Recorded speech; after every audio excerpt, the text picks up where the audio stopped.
Hi, this is Janae. I'm coming to you live from my new favorite tree, and it's a beautiful day. I'm just out here about to hit the light check. So a light check is something we want to do every week to check like our mental, spiritual, emotional health, physical health. Physically, I'm doing fine. Mentally, I'm doing pretty good, which is good. I had a rough week. Emotionally, definitely something that can be worked on right now. We're going to speak positivity over that. And spiritually, good. Had a really great day, vibrationally high, and I came out here to journal and meditate. So diving right into toxic relationships is something that the three of us can personally relate to, and probably you all as well at some point or another. Unless you're just like living a lit life, we've had some sort of toxic relationship in our adult and childhood. How do they form? I think my most toxic relationships I've had in my life formed at a time where I was not mentally or emotionally in a good place and should not have been taking on new relationships, and that's when I was the most vulnerable. If you think to all the sayings we're taught as a child, birds of a feather flock together, misery loves company, this is all very true. So when you're low vibrationally and you're having a rough point in your life, people who are on that level are really going to come and find they're going to find you, and more importantly, they're really going to try to vibe off your energy. Like whatever you have left, some kind of way they tend to demand it. I think in this journey of like learning how to be myself and being sound mentally, the most important thing to do is to realize when you're not in a good mental state. And if you are not acknowledging that fully and walking in that truth, it is so easy to do whatever and try to like make yourself feel better. So, if you smoke, or if you use partying, or even being around other people, or being out and about, or just not focusing, even your job, all of these can serve as a distraction. And then if you try to put a relationship on top of that, or if you already have pre-existing relationships that could kind of sway into the levels of being toxic, this is an excellent time for you to become a victim of abuse, because you're already in a very vulnerable state and maybe not even necessarily acknowledging that. So if you ever feel stressed out, or you feel like a new relationship is particularly demanding, the best thing that you can do is listen to your intuition with this person. Take some time for yourself. Become one with your own personal thoughts. And that's my advice. Have a beautiful week. Peace. Hey guys, how are you doing today? This is Ash checking in with Packlight. Janae just went into deeply the aspects of toxic relationships, and I'm just here to touch on a little bit of that with my own perspective. I feel like toxic relationships are such a real thing, and so many people go through it, and we often suffer in silence because we don't know how to connect with people and tell people what's really going on with us. We're either ashamed or embarrassed, and we hide a lot of our trauma, even from ourselves, where we lie to ourselves and make it seem like we're supposed to be in this, or we can't leave these relationships because we're not good enough. And it all comes back to self, I think.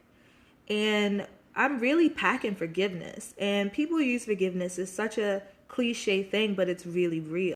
Yeah, you can forgive the person that did it to you, but what's really real is, do you forgive yourself? Do you forgive yourself for letting yourself be in this situation? Do you forgive yourself for hurting yourself? Be gentle with yourself. Be loving to yourself. Forgive yourselves for the mistakes that you've made and the mistakes that have been made against you, because that's when the healing really begins. And thank you guys. I love all you guys. I wish you clarity and peace in your day, in your relationships, in your life, in your career, in your love. And I'll check in with you later. Peace and light. Hey y'all, happy Sunday. I am currently in Pasadena, which is super poppin'. I'm here for work.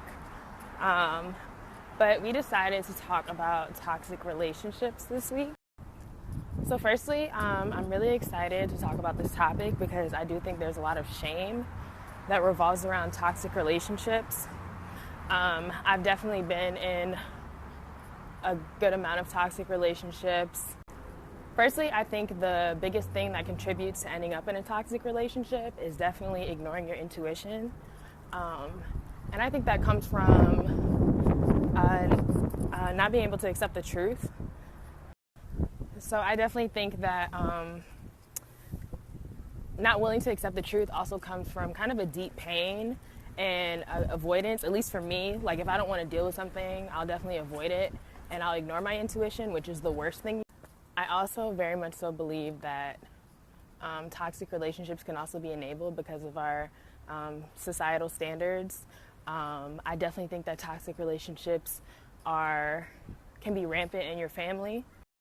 So a lot of times it'll be hard to identify toxic relationships because somebody will be telling you that, oh, you know, this is your family and you have to love them anyway, or you have to interact with them anyway. And even though they're causing you so much pain, it's your family, so you have to get over it. And really my biggest point is that I also feel like you always know when you're in a toxic relationship, and it's just whether you want to admit it to yourself or not, and whether you want to really take inventory of what's going on inside of you and recognize that a lot of times fear and anxiety are furthering your participation in this relationship. You fear that you're not going to find something better, or you fear that, you know, your fantasy is going to be ruined, or you fear. I also think that embarrassment is a huge enabler of toxic relationships as well, and shame, which once again goes back to fear of the truth. Also, we wanted to introduce our hashtag light check and hashtag pack check. So light check is basically going to be something that we're going to do every week to kind of just tell you what's going on, how we're feeling spiritually, emotionally, mentally. And then pack check, also known as what you pack in, is what tools are you carrying with yourself to kind of get you through the day, and what are you just really focusing on today to ensure your mental, spiritual, and emotional well-being. So my light check right now, I'm feeling a little restless. I'm definitely excited to get out into the sun. I've been in work meetings all day. I feel a little critical today. Criticism and judgment is definitely something that I struggle with, and it's something that I'm trying to get out of. And then as far as what you pack in, I'm definitely packing patience today. I know that I'm overdue for a meditation. And